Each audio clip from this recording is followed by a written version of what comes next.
When I finished the first draft of my novel, I think that I became delusional in thinking that the second one would take a lot less time. I expected to be finished with it by the end of July, and the reason why I was like, well, it's just a bunch of tiny little edits, you know what I mean? No big deal. It won't be that big of a deal. Yeah, I might have to take this scene out here, or like turn this character into something else here, but overall it's not going to be that big of an issue. Well, I was wrong. Okay, the second draft it changes a lot of things so that it all kind of works more cohesively together, but all of those changes have taken a lot more time than I thought. So you saw in that last video where I printed off the first draft of my novel, and I went in and I made a bunch of hand edits, and I think that that was very, very helpful to get it in a different kind of medium. It kind of makes your brain think about the material a little bit differently.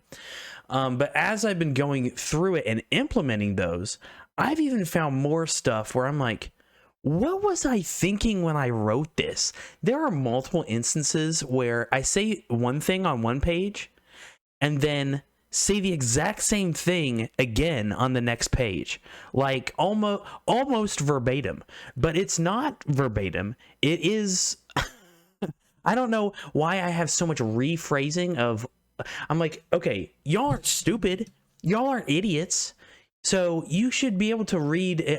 I'm gonna just trust your reading comprehension skills and take out those rephrases. So been doing a lot of that. But overall, it's been a lot of work. It's been a lot of work because I have this vision in my head and I know how to get there, and I have all these pieces, but a lot of times it's arranging the pieces in the correct order so that everything makes sense.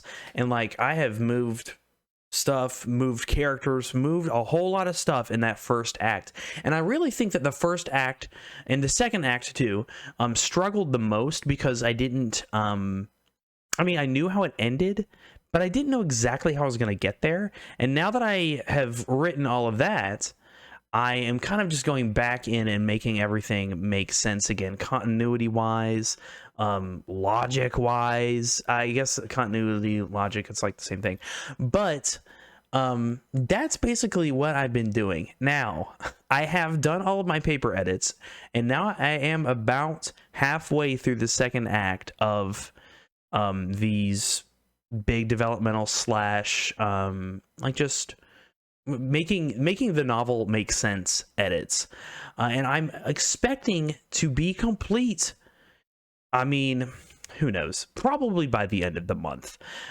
which I'm super duper excited about. So there's your novel update. After that, I'm going to send it to a few beta readers that I have pre-selected. If you're interested in reading it, you can tell me why you want to read it, and maybe I'll let you, but otherwise you'll just have to wait for the release. Something else I've been doing, what have I been reading? I listened to about half of the Four Ruined Realms book, and then my library subscription to the, yeah, I had to turn the audiobook back in, so I'm about halfway through that, and I have a hold on it, so maybe in a couple months I'll finish Four Ruined Realms.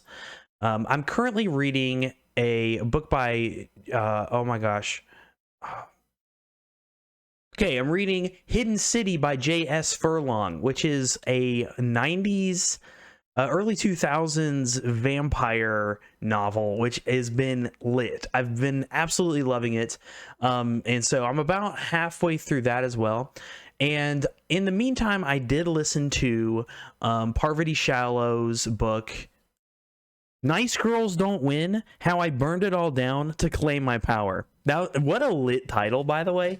Absolute banger of a title. But Parvati is from Survivor, and she kind of goes through her life story, basically, and kind of her mental state and how trauma influenced many of her decisions in life, but also, too, how she overcame that trauma, how she realized that she had that. She figured out what exactly her trauma responses are, and kind of and after naming those, it was very clear to see how her life kind of like laid out in that way. But also, it's really cool to see all the work that she had been doing to come out of the other side of that, just a better person in general. So and she narrated it herself, so it was a really, really powerful listen, I thought. Yeah, and I'm not super into like memoirs or nonfiction in general, but I am a fan of Survivor, so I was like, you know what, it's Parvati's book, I'll give it a chance, and shoot, it was really cool. It was a solid listen, so yeah, definitely listen to that. Tomorrow I'm going to a Books and Booze event where they have drinks and a bunch of book-ish vendors and stuff. It's in my hometown, so I figured I would go and maybe try and get connected to some other authors that are local to me. I'm very excited to report back and see what y'all think about that. Let me know down in the comments what you've been reading, and keep turning those pages. Deuces.